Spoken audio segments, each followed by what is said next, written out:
Bejucotai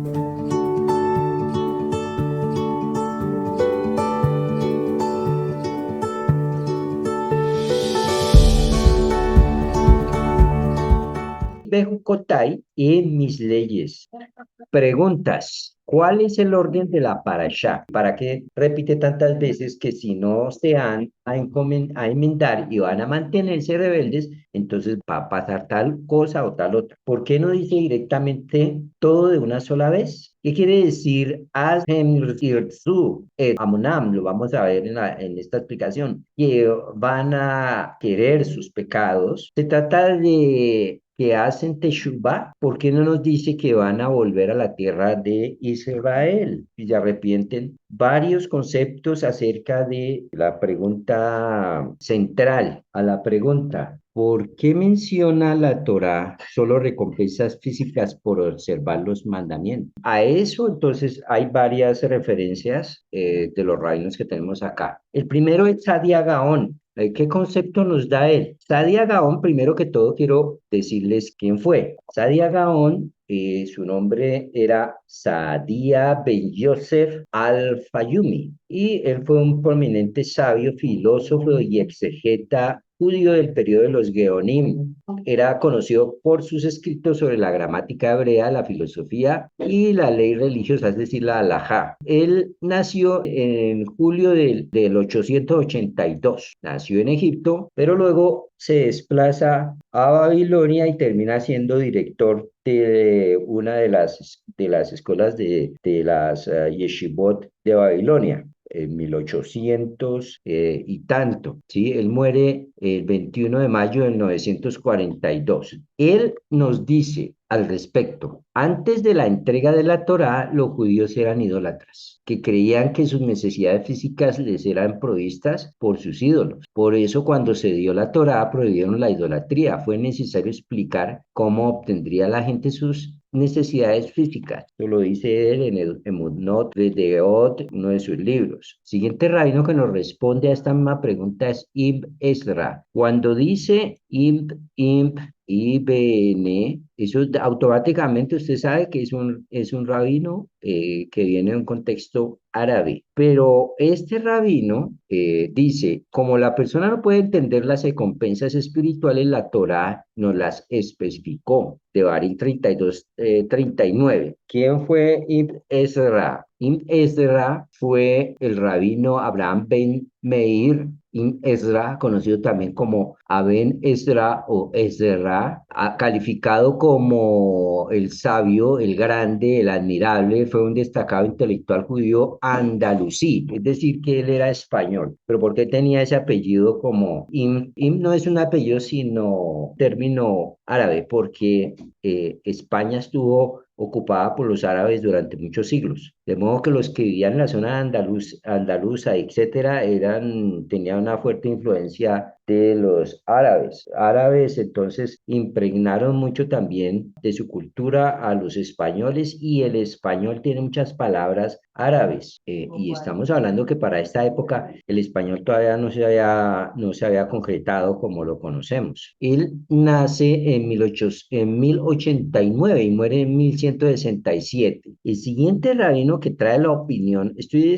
como abriéndoles para que sepan que hay varios que siempre más o menos están opinando. El Kusari. El Kusari es un libro, no es un rabino, es un libro. En el Kusari es un libro que él escribe el rabino Yehuda ben Shmuel Halevi. Kusari es un libro en el que él expone la defensa del judaísmo y las posturas del judaísmo. Este rabino, Samuel Halevi, nace en Tudela, eso también es España. Es que muchos eran sefardíes, eran españoles. Fueron todos estos rabinos, todos estos pensadores fueron los que construyeron la época de oro de España. Él nace en el 1070 y él muere en Jerusalén en 1141. Él era filósofo, médico y un gran pensador, y muchos de sus comentarios son estudiados, son clásicos en el judaísmo judaísmo. Dice, la Torá especifica estas recompensas para el escéptico, que niega que todo esté orquestado por Dios para convencerlo. Las pruebas físicas son más efectivas, dice el Kusari.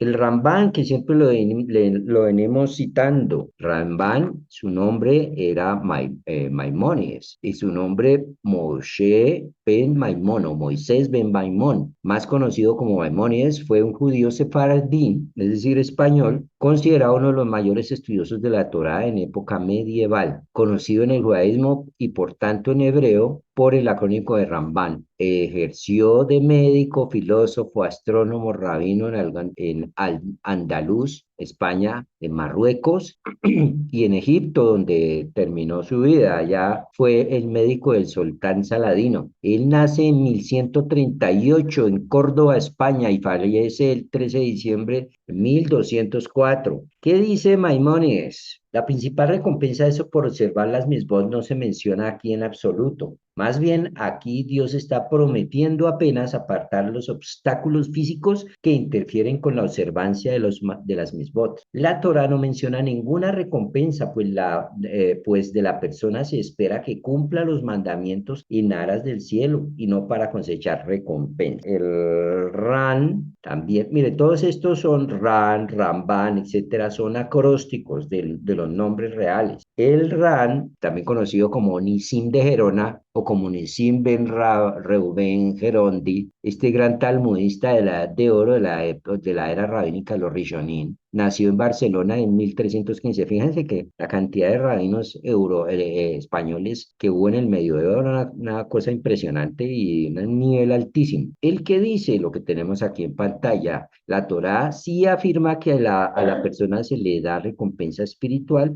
por observar los mandamientos. Las recompensas físicas mencionadas aquí, como la lluvia, son para la nación como un todo, pues esta no cae para cada individuo según sus acciones, sino según los actos de la mayoría. Las recompensas espirituales, sin embargo, se conceden a cada individuo según sus acciones. Bien. Entonces, esta paracha nos comienza hablando de las bendiciones y van en el camino de Dios y se observan sus preceptos. Hay dos puntos bien diferenciados acá. Uno se refiere a la observancia de los preceptos y el otro a ir en los caminos de Dios.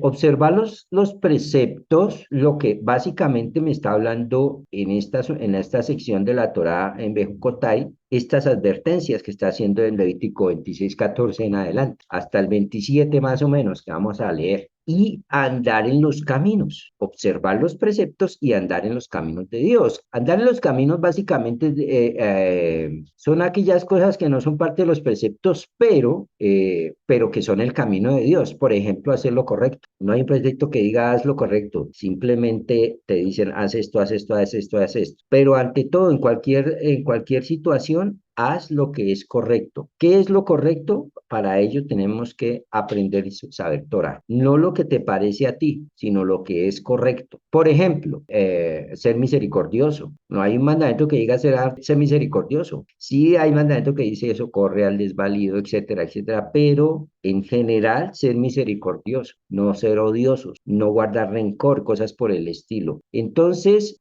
nos promete que nos proveerá de nuestras necesidades básicas si andamos en sus caminos y si guardamos su mandamiento. ¿Cuáles son esas necesidades básicas? Abundancia en el alimento, tranquilidad, porque usted puede tener mucho dinero en el bolsillo, pero no estar en paz. Hay gente que tiene solucionado mucho de su tema económico, pero viven en guerras familiares, viven escondiéndose, los van a secuestrar, les van a quitar, es decir, no pueden disfrutar lo que tienen, como estar en paz. Alimento en abundancia y tranquilidad, paz, calma, seguridad. ¿Qué les dice el Señor en estos pasajes? Serán fuertes y nadie podrá con ustedes. Entonces, Dios nos mostrará su favor si hacemos los mandamientos, los guardamos y si andamos en los caminos de Dios, es decir, que tenemos un corazón dispuesto tal cual Dios nos enseña en la Torá, que seremos fructíferos y cumplirá Él, Dios, su pacto para con el pueblo de Israel. Y que Dios en todos los casos morará con nosotros y nos mostrará su favor y seremos fructíferos y Él cumplirá su pacto con nosotros. Bien, sin embargo, en los versículos 14 y 15, como lo tenemos en pantalla, 2 veces dice, pero si ustedes no me escuchan y no cumplen todos estos mandamientos, si ustedes desprecian mis decretos y rechazan mis ordenanzas y no cumplen mis mandamientos, eso es lo que nos dice el texto, se refiere aquí a dos cosas en estos dos versículos. Se refiere a la primera. Bueno, la primera hace alusión a dejar de cumplir los mandamientos. La segunda se trata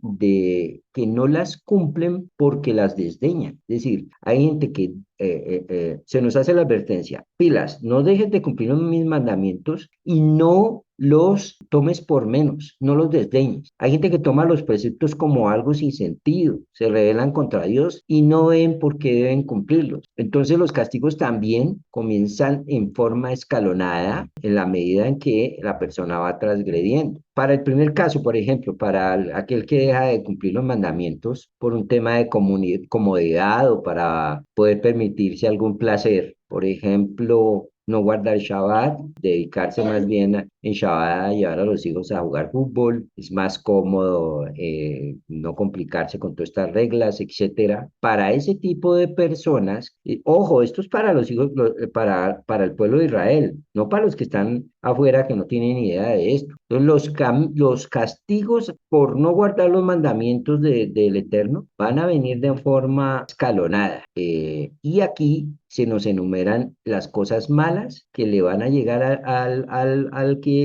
pueblo que no guarde la voluntad de Dios. Capítulo 26, versículo 16. De modo que también yo haré esto con ustedes. Si tú dejas de cumplir los mandamientos, entonces yo haré esto con ustedes, nos dice el Señor. Les provocaré pánico, ampollas, fiebre, que los ojos se les consuman y sentimientos de angustia para el alma. Sembrarán en vano porque el producto lo comerán sus enemigos. Ya lo vamos a mirar. Dirigiré mi atención contra ustedes. Ustedes serán derrotados por sus enemigos. Sus aborrecedores los dominarán, huirán sin que nadie los persiga. Y si a pesar de esto ustedes aún se negaran a obedecerme, les aplicaré otros siete tormentos por sus transgresiones. Bien, entonces comienza ya diciéndonos que ya no serán prósperos y que ya no serán exitosos. Al contrario, no habrá abundancia de las cosas esenciales, aún por ejemplo de comida. Tendrán enemigos que los mortifiquen, pero todavía no habla de muerte. Fíjense bien. Entonces, el primer castigo por aquel que desobedece al Eterno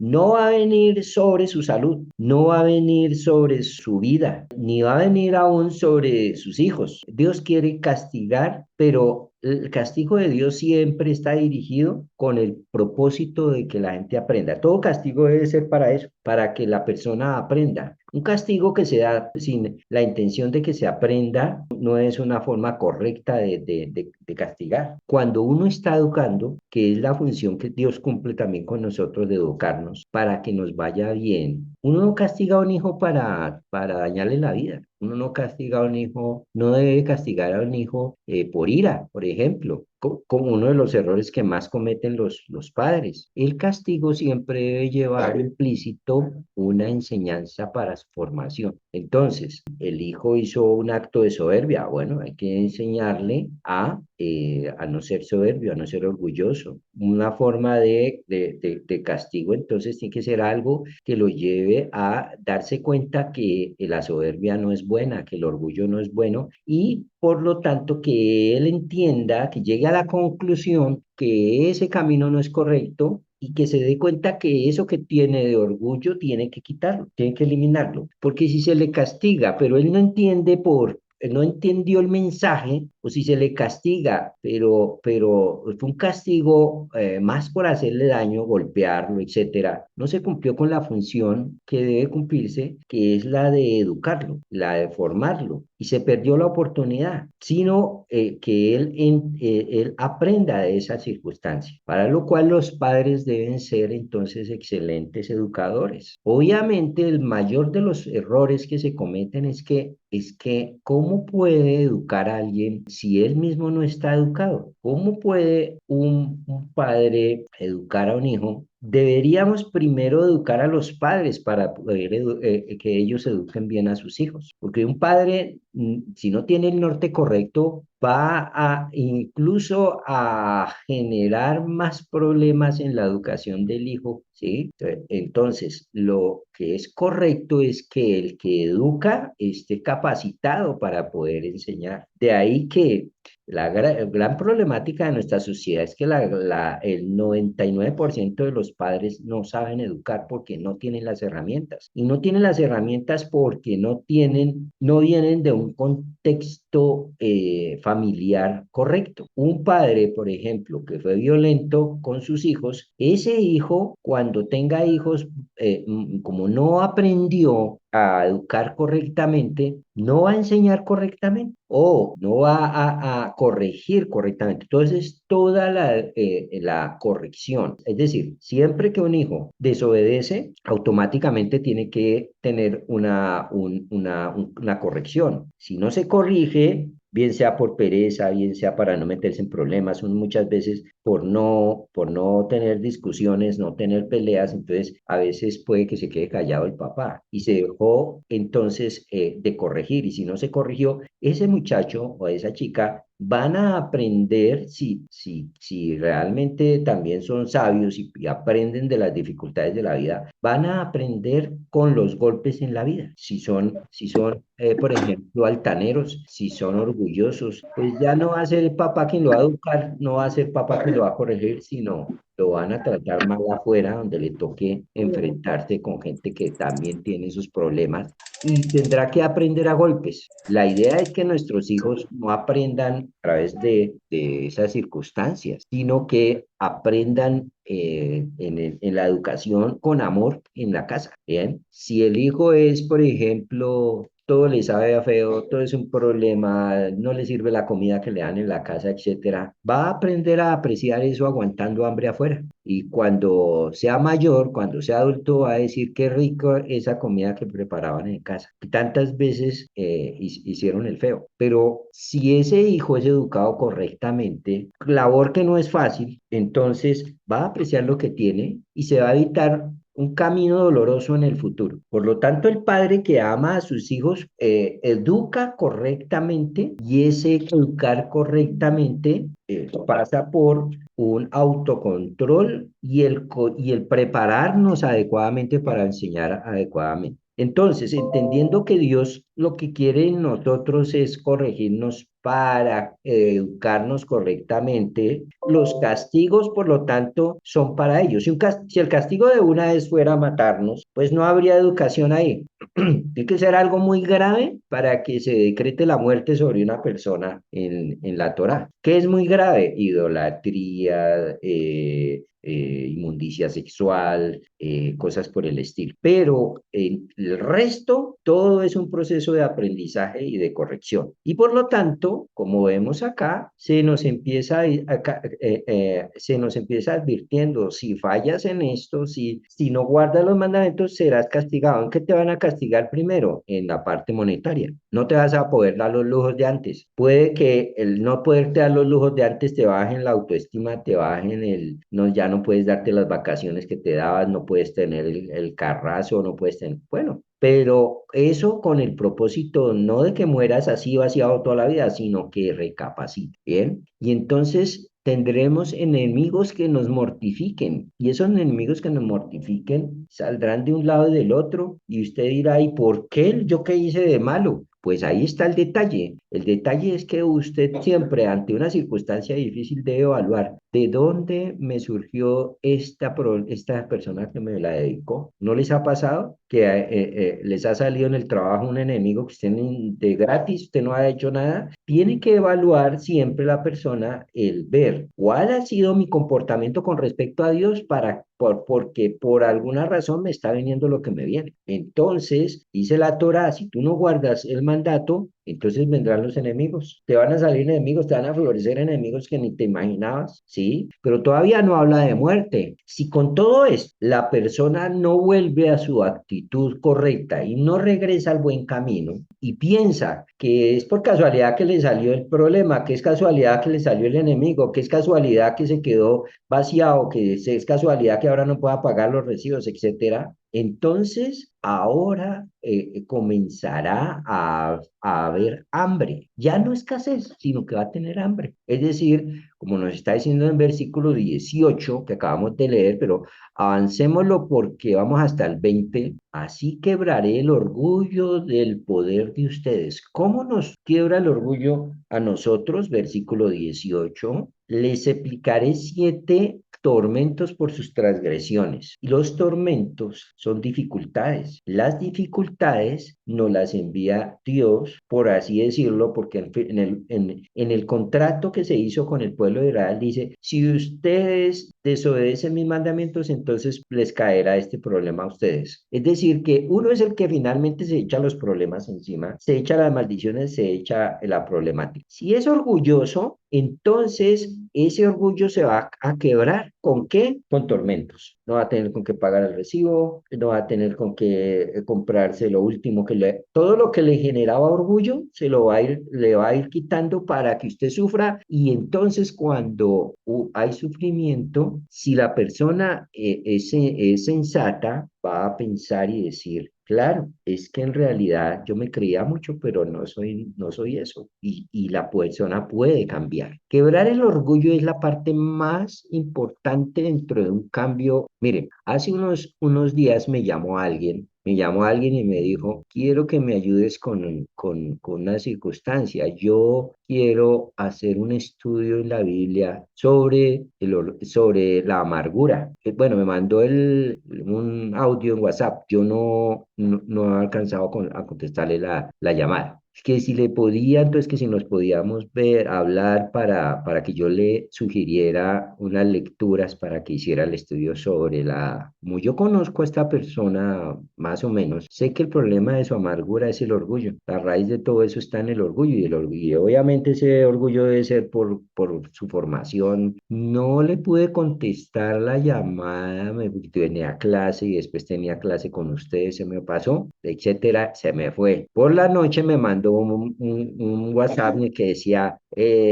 muchas gracias entonces ya estaba bravo porque no le había contestado y se supone que lo que quería era hacer un estudio sobre la amargura. ¿Se dan cuenta? Pues la persona ni siquiera se da cuenta que se amarga por cosas y ya va armando películas y va armando problemas y ya va diciendo es que este es creído, es que no me quiso contestar, etcétera, cuando quiere superar el tema de la amargura. Y el fondo de todo eso es el orgullo. Y entonces, cuando uno puede romper el tema del orgullo, el orgullo está reflejado en todo. ¿Por qué uno no quiere guardar los mandamientos? Porque es orgulloso, quiere hacer la de uno. ¿Por qué uno, si no me contesta la llamada, mejor dicho, y si no es cuando yo digo, entonces ya me voy poniendo bravo, porque conmigo es a tiempo y conmigo es así, conmigo. Entonces, bueno, todo eso puede ser tratado por parte del Eterno. ¿Con qué? Con dificultades. Cuando la persona le quitan el carro, le quitan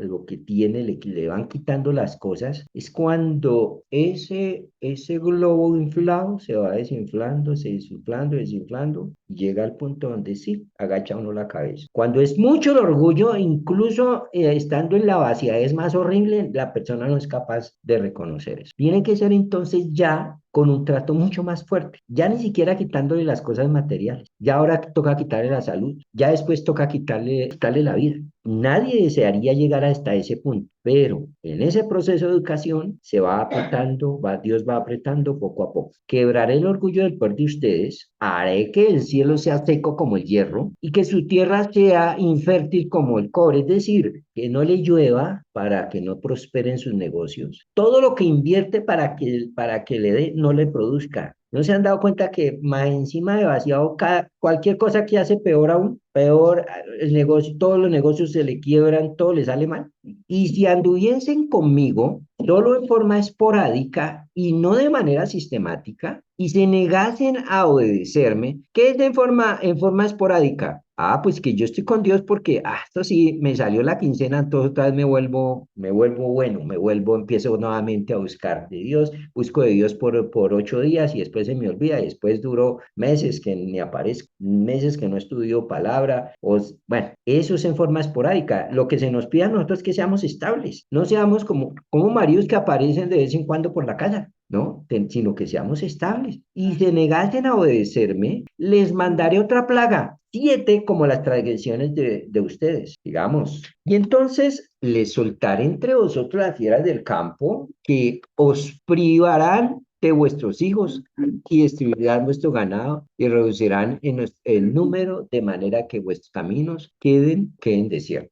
Entonces, fíjese que ha sido un progreso, un castigo progresivo. Primero le cortó los servicios, siguió la persona de orgullosa, listo. Entonces ahora les voy a mandar enemigos. Siguió de orgulloso, listo. Entonces ahora le voy a mandar, le mandan privaciones, le mandan situaciones difíciles. A ver si cambia. No quiso cambiar. Listo, entonces ahora, y si sigue así, le van a cortar la vida de los familiares que ama, como los hijos, etcétera. Uno quisiera que se le muriera un hijo por terco, uno quisiera que se le muriera un hijo por orgulloso, entonces ama más su orgullo que a sus hijos. Claro, en ese proceso muchos van a doblegarse y decir, Señor, perdóname, y realmente quiero ser constante con lo que tú me has mandado. Vuelvo y le repito, esto es para aquel que tiene alma de pueblo de Israel. Bien, porque el que está afuera, ese no tiene remedio. Veíamos en otra oportunidad cuando un médico fue a visitar a un enfermo que estaba terminal y fue a visitar a otro enfermo que estaba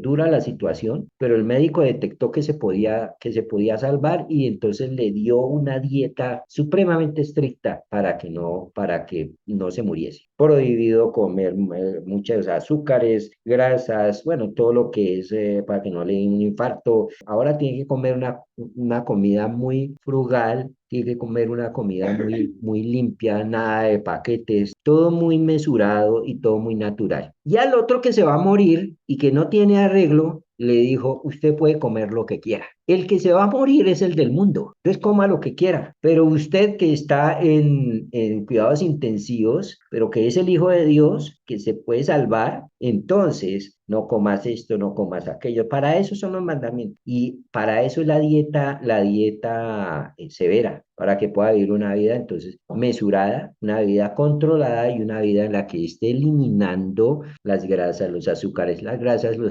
que son el orgullo, bueno, la vanidad, etcétera. Estamos en proceso de formación aquí en este mundo. Entonces, cuando sucede eso y la persona sigue en su testarudez, entonces habrán casos de muerte, aunque todavía no se trata de matanzas, sino de casos aislados. Bien, antes en las bendiciones nos había pregonado sobre tranquilidad y seguridad. Si persisten obstinados, entonces comenzarán las muertes masivas, matanzas y pestes, ¿sí? Como nos lo tenemos ya ahora en adelante en el versículo que continúa. Y si esto no fuera suficiente para disciplinarlos, no para matarlos, y ustedes siguiesen conmigo, solo esporádicamente, también yo estaré con ustedes, solo esporádicamente. Así como yo le respondo a Dios, así Él me va a responder a mí. Los golpearé también yo de 7 formas, distintas por sus transgresiones. Mandaré sobre ustedes la espada de la vindicación para vengar mi pacto violado. Ustedes serán concentrados en sus ciudades y les enviaré la peste. Ustedes caerán en manos del enemigo. Mandaré sobre ustedes espada de vindicación para vengar mi pacto. Cuando todo el pueblo de Israel, no todo, sino cuando la masa crítica, la mayoría del pueblo de Israel hicieron lo que no era correcto, entonces ¿qué vino? Vino el invasor, les destruye el primer templo y se los lleva cautivos. Cuando ellos vivieron en Europa, producto de la dispersión, producto del pecado, entonces dice, serán concentrados en sus ciudades. ¿Qué es eso? Los guetos fueron concentrados en las ciudades donde ellos vivían, todos viviendo en un solo barrio. Y les enviaré la peste. ¿La peste en qué sentido? Que los van a perseguir, que los van a humillar, que los van a maltratar, etcétera. Serán concentrados en sus ciudades y ustedes caerán en manos del enemigo, cosa que se ha repetido en la historia. Cuando yo destruya su fuente de alimentos, 10 mujeres deberán hornear vuestro pan en un solo horno. ¿Por qué? Porque faltan los recursos para hacer el fuego, la falta de leña. Pero ellas les devolverán migajas. Comerán, pero no se saciarán, como muchos de los que incluso pasan la necesidad de todo, comen e igual siguen con hambre. Y si aún así no me obedecen y continúan conmigo, entonces vendrán todos estos castigos y los alcanzarán al punto de matarlos, de morir. ¿De acuerdo? Entonces, en las bendiciones nos había dicho que los enemigos ni siquiera atravesarían por nuestro territorio. Desde que todo lo contrario les va a suceder si no guardan los mandamientos y en el camino de Dios. Los castigos para el segundo caso, en que se rebelan contra Dios y desdeñan los preceptos, son mucho más graves, pues la actitud de ellos es muy grave. Entonces nos dice, llegarán a comer la carne de sus propios hijos. Cuando en la bendición había dicho que iban a ser muy numerosos y fructíferos, ahora hasta se comerán ellos mismos a sus hijos. Sus ciudades y las cosas en las que ellos depositaban su confianza serán destruidos y Dios ya no estará entre ellos. Luego se nos dice cómo comienza a revertirse la situación. Beibadu abonam, vas a confesar tus pecados. ¿Acaso esto se refiere a que van a hacer bidú y confesar, reconocer los pecados? La Torah dice que primero tienen que hacer bidui. ¿Qué es bidui? Confesión. Reconocer. Pero ¿qué es lo que debe reconocer la persona? Primero, que no cumplieron los preceptos. O sea, no se trata de la embarré, hice, deshice y todo, y después vuelvo y no pasó nada, y sigo ahí y guardo los mandamientos ahora, porque lo que está diciendo en los textos que leímos es el comportamiento de la persona que por ratos está con Dios, a veces celebra Pesaj, a veces no celebra, a veces guarda Shabbat, a veces no guarda Shabbat. Y llega un momento donde la persona dice, no, voy a estar más bien estable porque esta vida me está tratando muy duro, entonces más bien guardo los mandamientos. Bien, pero tiene que haber un proceso de rectificación. Primero, tiene que reconocer que no cumplieron los preceptos. Segundo, que nos comportamos obstinadamente con Dios. Es decir, no solo que dejamos de cumplir, sino que nos rebelamos duramente en forma obstinada y persistente. Entonces deben reconocer que la postura de rebeldía y de altanería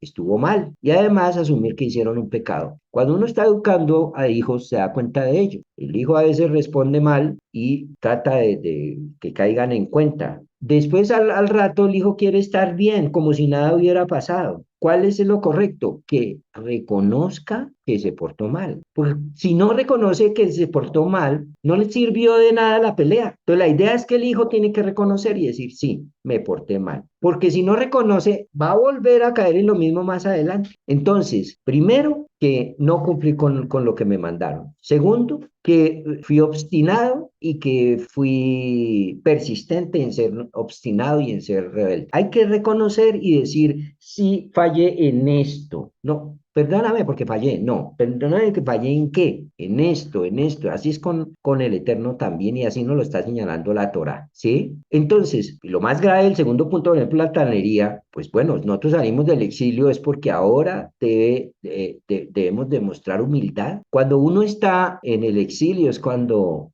se supone debería llegar la humildad. Estar en el exilio es salir de las comodidades que tenía antes. ¿Para qué Dios lanzaba al pueblo de la tierra de Israel? Podía corregirlos ahí dentro de la tierra de Israel, pero ellos dejaron de guardar, por ejemplo, el año de la Shemitah, que es lo que vemos en esta parasha. La Shemitah es el dejar descansar la tierra, ¿cierto? Una vez cada 7 años. El pueblo por orgullo dijo, no, señor, no, eso no. Y muchos dejaron de guardar la Shemitah, la gran mayoría. ¿Y entonces qué pasó? Dice la palabra, si usted no deja descansar la tierra, entonces la tierra lo va a vomitar, la tierra lo va a echar de ahí y se va a reponer los años que usted no la dejó descansar ella. Y hasta que esos años no se repongan, usted no puede volver a la tierra. Entonces, por orgulloso, no quiso guardar la Shemitah, ahora va a ser tratado afuera para que se acuerde que perdió lo que tenía y cómo valía lo que tenía. Y entonces fueron al exilio a Babilonia y duraron 70 años, 10 años por cada año de Shemitah que dejaron de cumplir. Un año por cada año de Shemitah. 70 veces dejaron de cumplir la Shemitah, pues ahora van a pagar 70 años de exilio. Estando en el exilio, donde les tocó agachar la cabeza, donde les tocó acordarse y añorar lo que tenían antes, ahora empezaron a valorar lo que tenían. Cuando valoraron lo que tenían y se arrepintieron, fue cuando vino el momento de retornar a la tierra, ¿sí? Eso es lo que nos vemos en el versículo 41 del capítulo 26 que teníamos acá. Yo me comporto con ellos inestablemente y los conduzco a la tierra de sus enemigos. Quizás entonces se doblegue su corazón y sensible, ¿sí? Y con sus sufrimientos hagan expiación por su transgresión. Lo que teníamos acá es que si yo no reconozco que me equivoqué, si yo no doblego mi corazón y si yo no acepto el castigo, no hay teshuva verdadera. Uno tiene que decir, está bien, me equivoqué, fui rebelde y añoro y me arrepiento por lo que hice y añoro la vida que tenía antes. Y acepto la disciplina que me ha venido por ello. Nada de que yo no acepto, no, esto yo no acepto este castigo. No, me toca aceptarlo y tratar de pasarlo rapidito, portarme bien para que sean cortados el tiempo de castigo en mí y pueda yo retornar nuevamente a la morada del Padre. Eso es lo del hijo pródigo también. Entonces, la situación se puede revertir. ¿Qué significa Azgen Irsu et Amonan? Levítico 26:40. Y así todo, cuando estén en la tierra de sus enemigos, no estaré disgustado con ellos ni los rechazaré al punto de destruirlos, ni anularé mi pacto con ellos, pues yo soy Hashem Elohim de ellos, siempre y cuando ellos recapaciten su andar. Si hay un verdadero arrepentimiento, de confesión, de retirarse de un comportamiento inadecuado, etcétera, y aceptamos el castigo, es decir, que para poder hacer teshuvá, para arrepentirnos sinceramente y corregirnos, es importante que sepamos que nuestras acciones traen consecuencias. Es por eso que la Torá nos separa en 5 etapas los castigos y no dice todo en una sola, porque Dios, como les dije, castiga de a pocos para ver si nosotros reaccionamos y cambiamos. Entonces, el orden es el siguiente: hacer confesión, vidui, doblegar el corazón arrogante, como lo tenemos en pantalla, y tercero, aceptar el castigo. Enseguida nos dice Dios que va a recordar su pacto que hizo con los patriarcas y recordará a la tierra. ¿Qué significa que Dios recuerda el pacto? Se refiere a que luego de que se cumplen los primeros 3 pasos, recién entonces el pacto con Dios se restablece. No se trata de que ellos comienzan a cumplir los preceptos como si nada hubiera pasado y automáticamente Dios los recompensa. No es así, sino que hace falta los 3 pasos que antes mencionó, que lo tenemos en pantalla, para que el pacto se restablezca y que Dios envíe su bendición cuando ellos cumplen sus preceptos y van en sus caminos. Vuelvo al ejemplo. Papá le pide al hijo que vaya y compre una bolsa de leche. El hijo protesta, yo ahorita no puedo, estoy no sé qué, y ahí discute y alega. Bien, al rato el hijo dice, si la embarré, hombre. Bueno, entonces va y trae la bolsa de leche. Y el hijo quiere que él siga las cosas como si nada. No, el hijo piensa que finalmente él cumplió porque trajo la bolsa de leche, pero en realidad lo que tiene que hacer el hijo es darse cuenta que la embarró, pedir perdón, arrepentirse por ello y el papá le va a decir, listo, está bien, pero te voy a castigar porque tuviste esta salida fea. Y entonces el castigo va a ser, te va a cortar el celular por un día, no vas a poder ver televisión o cosas por el estilo, cada uno según el caso. El hijo debe entender que todo acto tiene consecuencias y es necesario que acepte la consecuencia del acto. Si el hijo dice, nada, sí, ahí le traje la leche y sin embargo usted me sigue castigando, no sé qué, sigue alegando, entonces estaría incrementando aún más. Entonces ya no es un día que te vas a quitar el celular, te lo voy a quitar 2 días. Siga alegando y se lo quito la semana completa. Porque quitarle a un hijo el celular hoy en día es como antes azotarlo, ¿no? Antes azotar a un hijo era lo máximo. Hoy en día es quitarle el celular. Cuando usted le quita el celular, eso es como, mejor dicho, eso es lo peor de lo peor. De hecho, darle el celular a los hijos es bueno después de cierta edad porque es una herramienta para poder castigarlos. Entonces, supongamos que el dueño de un comercio hace un trato con un mayorista para que le provea mercancía. Y al cabo de un tiempo, el comerciante deja de pagarle al mayorista por la mercancía que le entregó. Luego de un pleito, el comerciante reconoce y le paga lo que le debe. Eso no quiere decir que a partir de ahora el mayorista seguirá entregándole mercadería bajo las mismas condiciones. que antes. El mayorista puede dar por terminada su relación y hasta dejar de entregarle mercadería y no comerciar más con él. Es lo lógico, ¿no? Porque se portó mal, hizo mal las cosas. Nosotros pensamos que como le pagué, entonces ahora sigo con la cuenta abierta como si nada. Así funciona con el Eterno. Al final de la enseñanza, Dios nos dice que aún en el peor de los casos, no nos abandonará para hacernos desaparecer. La esencia del pueblo de Israel es ser un pueblo que actúa de acuerdo a su creencia en Dios y por lo tanto hace su voluntad. No se trata de que el pueblo judío es eterno por sí solo, sino porque es eterno porque la Torah es eterna y la Torah es para él. En las maldiciones que se dicen ahí, hay 26 versículos en las que acabamos de leer, ya ustedes después con tiempito podrán analizar. 26 es lo que suma la letra del nombre de Dios. Quiere decir que después de todo castigo, finalmente detrás de todo eso está Dios.